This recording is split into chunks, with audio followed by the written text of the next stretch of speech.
लोकसभा चुनाव में काले धन के इस्तेमाल पर रोक लगाने के लिए सरकारी एजेंसियों ने कमर कस ली है। इनकम टैक्स विभाग की अगुवाई में वित्तीय जांच एजेंसियों की एक कमेटी बना दी गई है जो चुनाव में मनी पावर के इस्तेमाल पर नजर रखेगी। डिटेल्स के साथ आलोक प्रियदर्शी जुड़ गए हैं। आलोक, किस तरीके से इनकम टैक्स विभाग काम करेगा, क्या एक्शन प्लान है?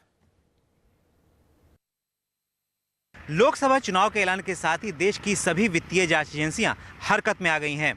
चुनाव में ब्लैक मनी और मनी पावर का बेजा इस्तेमाल ना हो, इसके लिए एक multi department committee on election बनाया गया है जिसको हेड सीबीडीटी यानी इनकम टैक्स डिपार्टमेंट करेगी। इस कमेटी में दूसरे भी जांच एजेंसियां जैसे सीबीआईसी, डीआरआई, एफआईयू जैसी सभी जांच एजेंसियां होंगी जो देश में तमाम मनी फ्लो है और साथ ही साथ कैश ट्रांजैक्शन है उस पर लगातार नज़र रखेगी।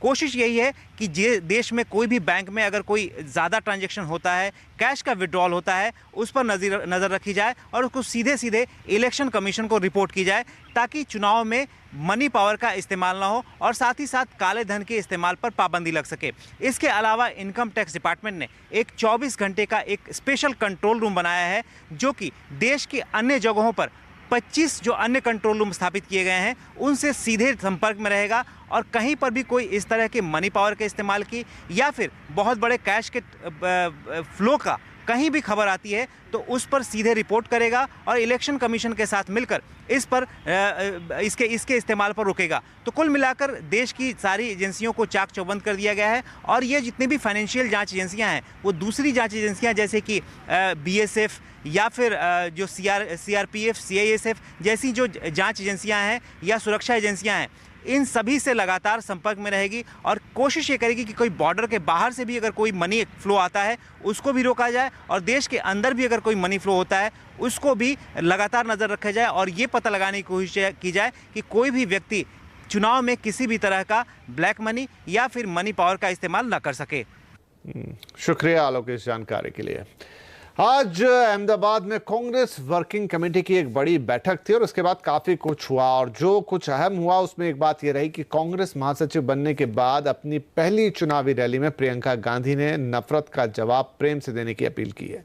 अहमदाबाद में प्रियंका गांधी ने कहा कि गांधी की धरती से प्रेम और करुणा की आवाज उठनी चाहिए। जहां से गांधी जी ने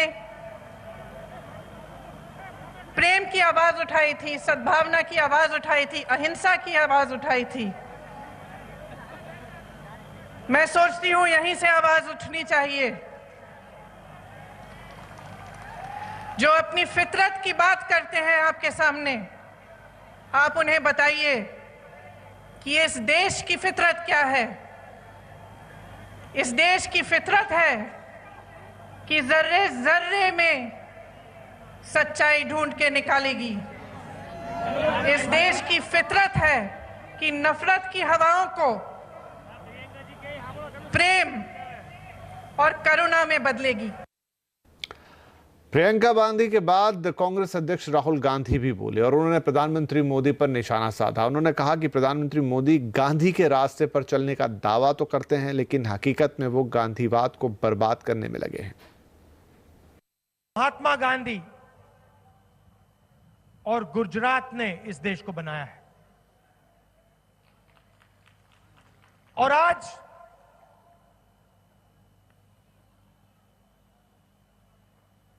दूसरी शक्तियां इस देश को कमजोर करने में लगी हैं। तो जैसा कि हमने कहा कि आज अहमदाबाद में कांग्रेस वर्किंग कमेटी की बैठक भी थी और इस बैठक को कांग्रेस पार्टी के चुनाव अभियान की शुरुआत मानी जा रहा है। इस बैठक में राहुल और प्रियंका के अलावा सोनिया गांधी, मनमोहन सिंह समेत कांग्रेस के तमाम बड़े नेताओं ने शिरकत की। बैठक में पार्टी ने जो राजनीतिक प्रस्ताव पारित किया उसमें मोदी सरकार से देश की एकता, संस्थाओं और संविधान को खतरा बताया गया और कहा गया कि सरकार अपनी नाकामियां छिपाने के लिए लोगों का ध्यान भटका रही है और इसी वजह से भावनाएं भड़काई जा रही हैं। प्रधानमंत्री लोगों की भावनाओं से खिलवाड़ कर रहे हैं केवल चुनावी राजनीति और वोट की राजनीति के लिए। हम उसकी निंदा करते हैं। बेहतर है कि प्रधानमंत्री जी लोगों की विवेक पर सवाल ना करें और भारत की जनता की याददाश्त का भी अपमान मत करें। प्रधानमंत्री की और भारतीय जनता पार्टी की पूरी कोशिश है कि देश के लोगों का, मतदाता का, नौजवान का, किसान का, उनका जो ध्यान है उनके पिछले 5 साल की वायदा खिलाफी से हटा दिया जाए। तो कांग्रेस वर्किंग कमेटी में और भी बहुत कुछ हुआ, तो क्या चीजें निकल कर आई, क्या एजेंडा होगा चुनाव के लिए कांग्रेस पार्टी का, इन सब पर बातचीत करने के लिए हमारे साथ जुड़ गई हमारी संवाददाता पल्लवी घोष। पल्लवी, वर्किंग कमेटी की पूरी बैठक में बहुत सारी बातें हुई, हमने प्रियंका गांधी को भी सुना, राहुल गांधी को भी सुना, आनंद शर्मा की भी बात अभी हमने सुनी, लेकिन क्या कुछ निकल कर आया? किस तरीके से चुनाव के लिए तैयार हो रही है कांग्रेस पार्टी? कांग्रेस कार्यकारिणी की बैठक में उनका जो चुनाव कैंपेन है, अभियान है, उसका खाका तैयार किया गया। जोर इस बात पे थे कि जो आम आदमी के मुद्दे हैं, चाहे बेरोजगारी की हो या किसानों की जो दिक्कत है, उन पे जोर देना चाहिए। लेकिन हमारे सूत्र जो बताते हैं, वहाँ पे सोनिया गांधी ने शुरुआत करते हुए कहा कि जो लोग विक्टिम हैं उनके बारे में सोचा नहीं जा रहा है। नरेंद्र मोदी अपने आप को विक्टिम समझकर पेश कर रहे हैं और जो आतंकवाद है उस पर राजनीति की जा रही है। एक एहसास है कांग्रेस पार्टी के अंदर कि बालाकोट स्ट्राइक्स के बाद जो एडवांटेज है वो बीजेपी की तरफ गया है, इसलिए कांग्रेस पार्टी ना चाहते हुए भी नेशनल सिक्योरिटी पे अब जोर देगी।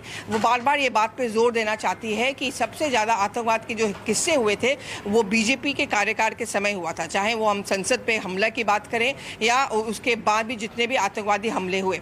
26/11 के बारे में कांग्रेस का कहना ये है, उनका प्रधानमंत्री को जवाब ये है कि जितने भी एसओपीज थे उसको हम लोगों ने सेट किया था, हमने उनको रूल बनाए थे।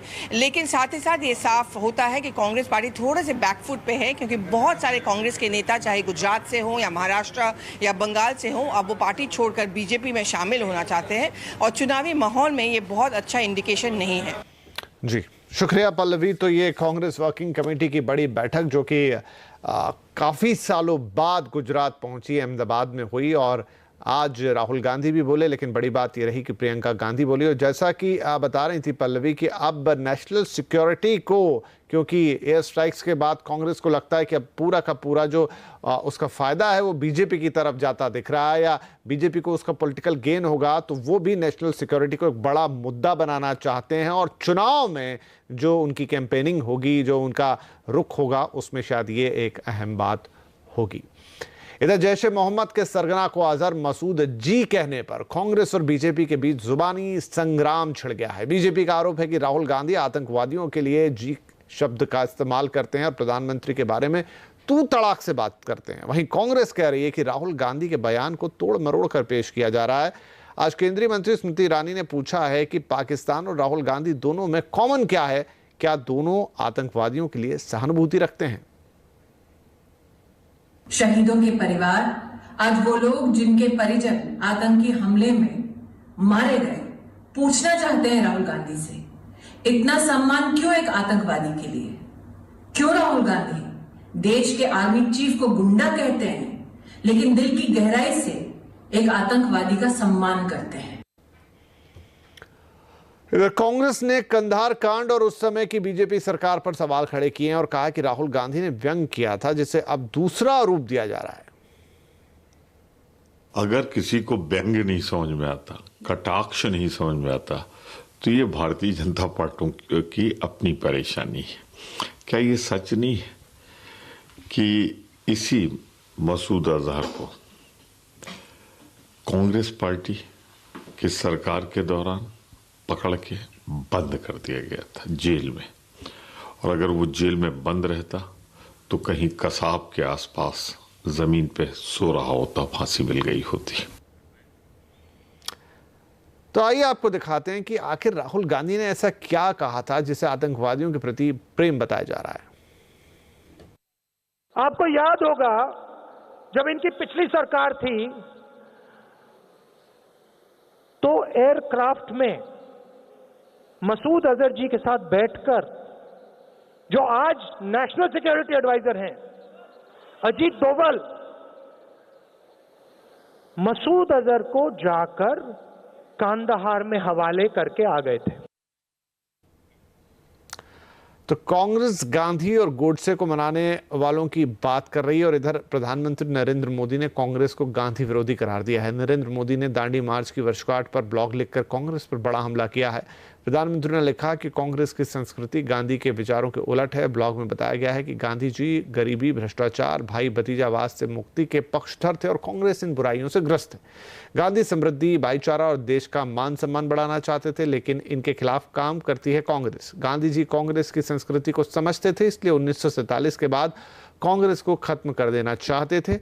अब बीजेपी सरकार और उसके पीछे की जनशक्ति कांग्रेस मुक्त भारत के गांधी के सपने को पूरा कर रही है। कुछ और खबरों का रुख करेंगे। 19 मार्च को जीएसटी काउंसिल की बैठक होनी है। सूत्रों के मुताबिक बैठक में राज्यों के रेवेन्यू डिपार्टमेंट के साथ अंडर कंस्ट्रक्शन प्रॉपर्टी पर जीएसटी कटौती का फायदा घर खरीदारों को देने की रूपरेखा तय की जाएगी। पूरी डिटेल्स के साथ आलोक प्रियदर्शी हमारे साथ जुड़ गए हैं। आलोक, जीएसटी काउंसिल ने अंडर कंस्ट्रक्शन प्रॉपर्टी पर जो दरें हैं वो तो कम कर दी, लेकिन इसका फायदा लोगों तक पहुंचे इसके लिए फिलहाल कोई प्लान नहीं है। तो क्या 19 तारीख को हम उम्मीद करें कि कोई प्लान निकालकर सामने आएगा?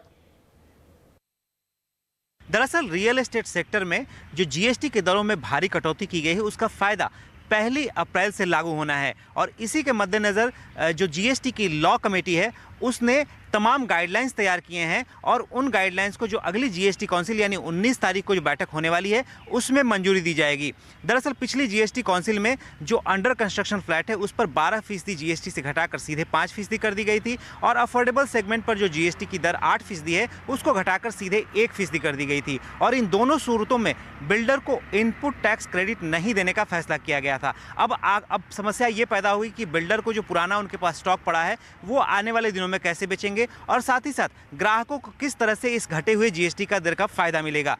इन्हीं सब मुद्दों पर जीएसटी काउंसिल की जो टीम है उसने गाइडलाइंस तैयार किया है और उन गाइडलाइंस को मंजूरी दी जाएगी। जो हमें सूत्रों से जानकारी मिली है बिल्डर्स के पक्ष में नहीं रहेगा। सरकार पहले थोड़ा पक्ष में थी कि बिल्डर के लिए जो एक मैंडेटरी क्लॉज है कि 80% आपका raw material registered GST dealer से खरीदना होगा, उसमें हो सकता है कि रिलैक्स दिया जा सकता था, लेकिन अभी जो जानकारी मिली है उसके मुताबिक इसमें कोई रिलैक्सेशन नहीं किया जाएगा क्योंकि सरकार को लगता है कि इसकी वजह से एक तरह से रियल एस्टेट में जो अभी ब्लैक मनी एक तरह से रुक गया है उसको फिर से शुरुआत हो सकती है। तो इसलिए सरकार इसको लेकर फूंक कर कदम रख रही है और साथ ही साथ जो ग्राहकों को फायदा देना है, जैसे कि जो ग्राहक जिनके पास पहले से मकान है और कोई नया मकान बन रहा है तोड़ के, उसमें उस सूरत में भी अंडर कंस्ट्रक्शन सेक्टर वाला जो सेगमेंट है उस पर 5% की दर से उसको फायदा मिलेगा और साथ ही साथ जो कोई ग्राहक पहले अफोर्डेबल सेगमेंट या किसी और सेगमेंट के तहत मकान खरीद चुका है उसको भी उसके एग्जिस्टिंग ईएमआई पर जीएसटी का फायदा मिलेगा। तो इन तमाम जो क्लॉज हैं उन तमाम क्लॉजों पर एक क्लैरिटी के साथ साथ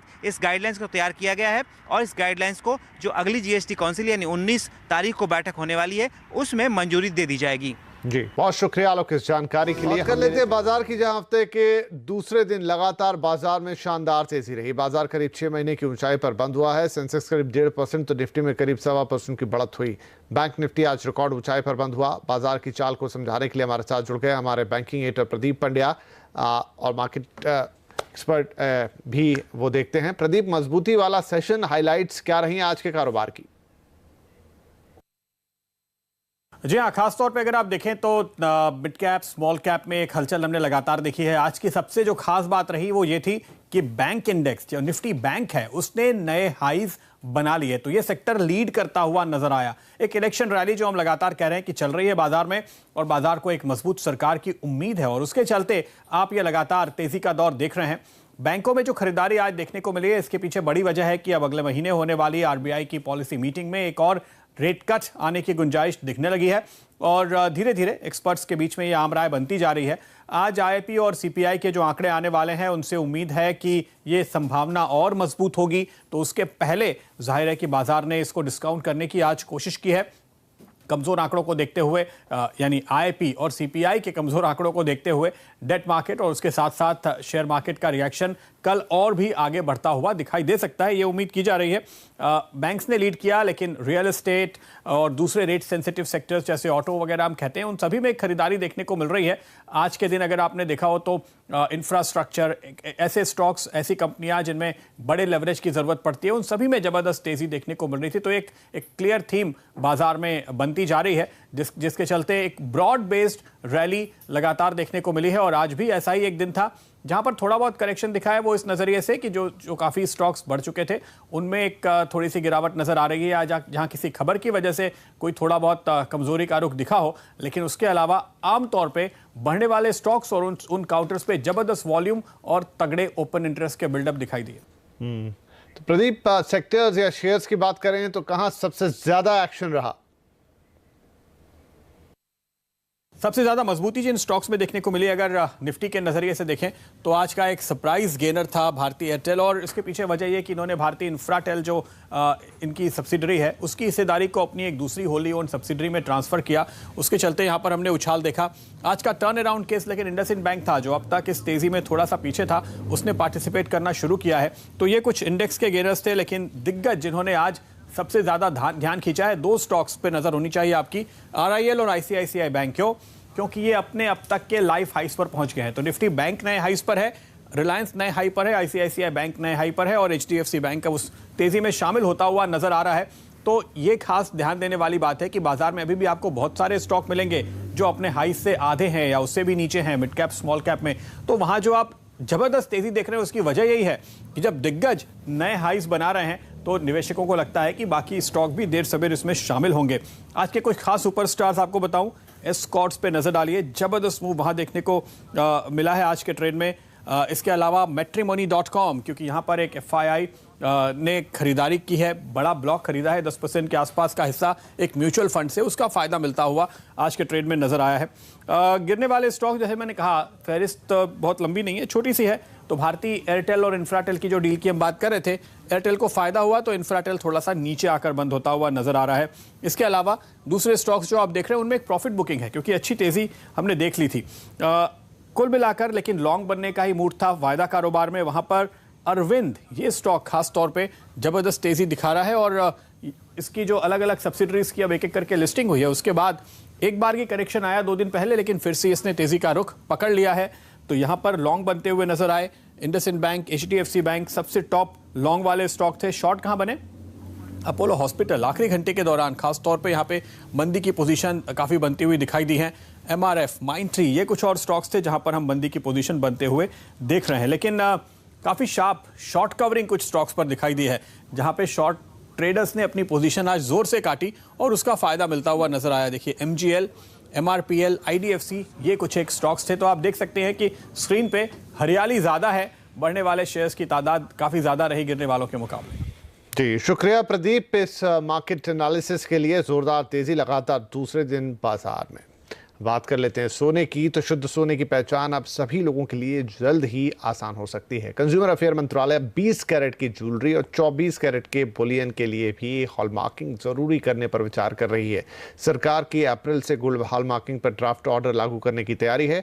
डिटेल्स के साथ हैं असीम मनचंदा। असीम, अभी तक ड्राफ्ट में हमने देखा 14, 18, 22 कैरेट का सोना शामिल था हॉलमार्किंग के लिए, लेकिन अब 20 और 24 कैरेट को भी इसमें जोड़ा जा रहा है। कितना फायदा होगा इससे जो खरीदार है उनके लिए? देखिए, सरकार जो है सोने की ज्वेलरी की हॉलमार्किंग अनिवार्य करने के ऊपर काम जो है वो कर रही है। इसके लिए सरकार ने ड्राफ्ट ऑर्डर जो है वो भी जारी किया था। सभी लोगों से पब्लिक कमेंट जो है वो मांगे गए थे।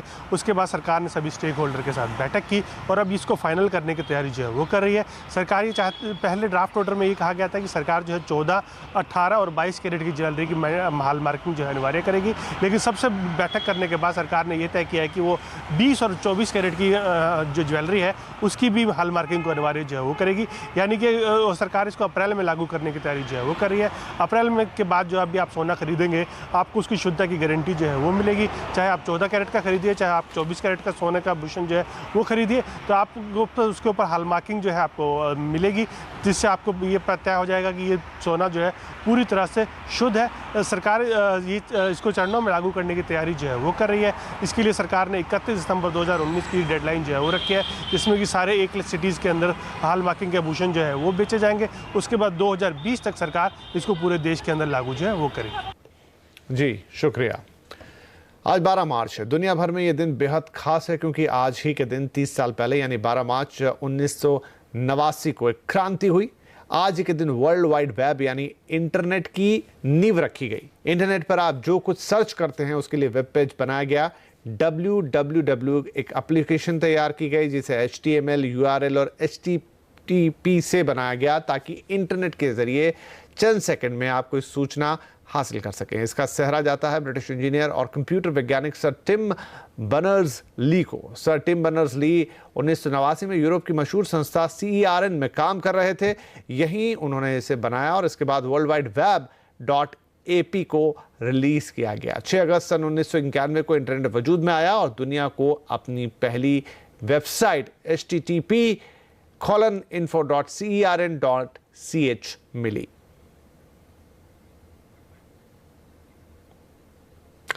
और एनसीपी के अध्यक्ष शरद पवार ने लोकसभा चुनाव नहीं लड़ने का फैसला किया है। आज आवाज अड्डा में हम आपसे पूछ रहे हैं कि क्या शरद पवार के चुनाव नहीं लड़ने से कांग्रेस गठबंधन को नुकसान होगा। आप हमारे ट्विटर हैंडल CNBC_आवाज पर अपनी राय दे सकते हैं।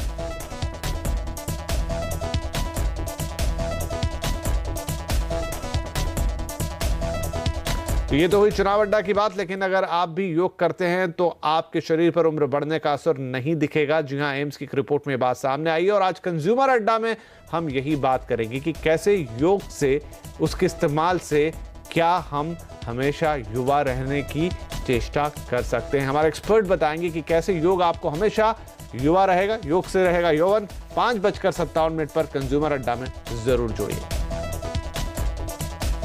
चलिए चलते चलते रोज की तरह एक बार फिर आपसे निवेदन कि TRI के नए नियमों के मुताबिक क्या आपने अपने मनपसंद चैनलों का चुनाव कर लिया है? नहीं तो जल्दी कीजिए और आवाज, कलर्स और MTV जैसे अपने पसंदीदा चैनलों का चुनाव कीजिए। आपको फिर बता दें कि आप सिर्फ ₹1 प्रतिदिन में चुन सकते हैं कलर्स वाला वैल्यू पैक, जिसमें आपको मिलेंगे आपके सभी मनपसंद चैनल सिर्फ ₹1 प्रतिदिन में।